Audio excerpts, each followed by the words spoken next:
Hi, this is The Witches, chapter 16, The Mouse Burglar. My grandmother hustled me back into my own bedroom and out to the balcony. Are you ready? She asked. I'm going to put you in the sock now. I hope I can manage this, I said. I'm only a little mouse. You'll manage, she said.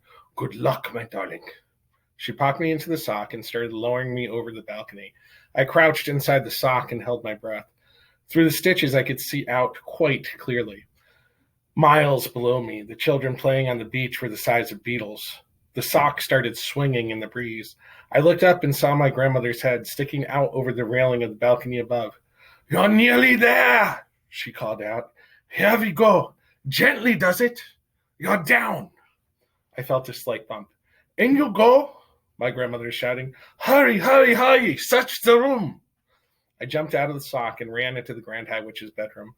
There was the same musty smell about the place that I had noticed in the ballroom. It was the stench of witches. It reminded me of the smell inside the men's public lavatory at our local railway station. As far as I could see, the room was tidy enough. There was no sign anywhere that it was inhabited by anyone but an ordinary person. But then there wouldn't be, would there?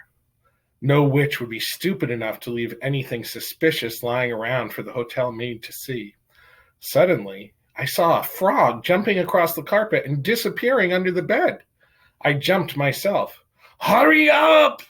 Came my grandmother's voice from somewhere high up outside. Grab the stuff and get out! I started skittering around and around, trying to search the room. This wasn't so easy. I couldn't, for example, open any of the drawers. I couldn't open the doors of the big wardrobe either. I stopped skittering about. I sat in the middle of the floor and had to think. If the Grand High Witch wanted to hide something top secret, where would she put it? Certainly not in any ordinary drawer. Not in the wardrobe either. It was too obvious. I jumped on up to the bed to get a better view of the room. Hey, I thought, what about under the mattress? Very carefully, I lowered myself over the edge of the bed and wormed my way underneath the mattress. I had to push forward hard to make any headway, but I kept at it. I couldn't see a thing. I was scrambling about under the mattress when my head suddenly bumped against something hard inside the mattress above me. I reached up and felt it with my paw. Could it be a little bottle? It was a little bottle. I could trace the shape of it through the cloth of the mattress. And right alongside it, I felt another hard lump, and another, and another.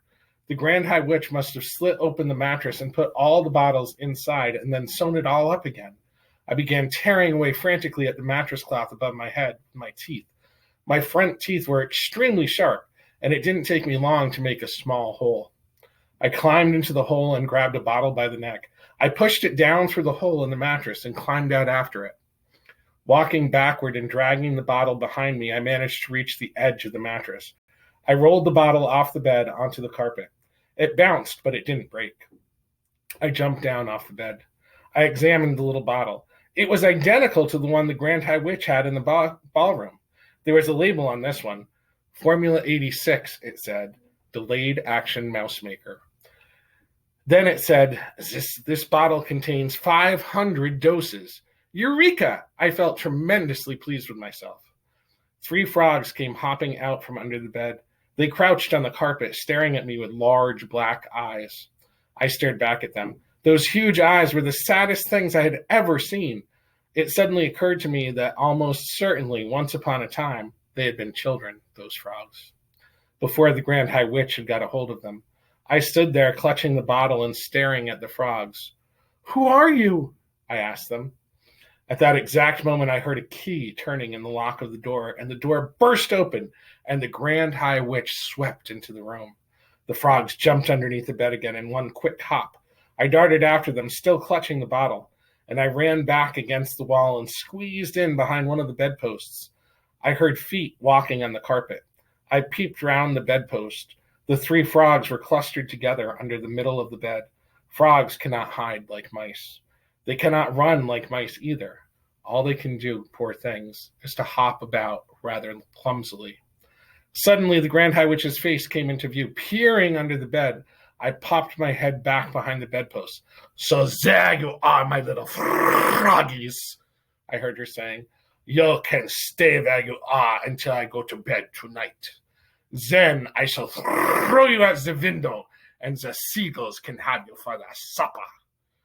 Suddenly, very loud and clear, there came the sound of my grandmother's voice through the open balcony door. Hurry up, my darling, it shouted. Do hurry up. You'd better come out here quickly. Who is calling? Snapped the Grand High Witch.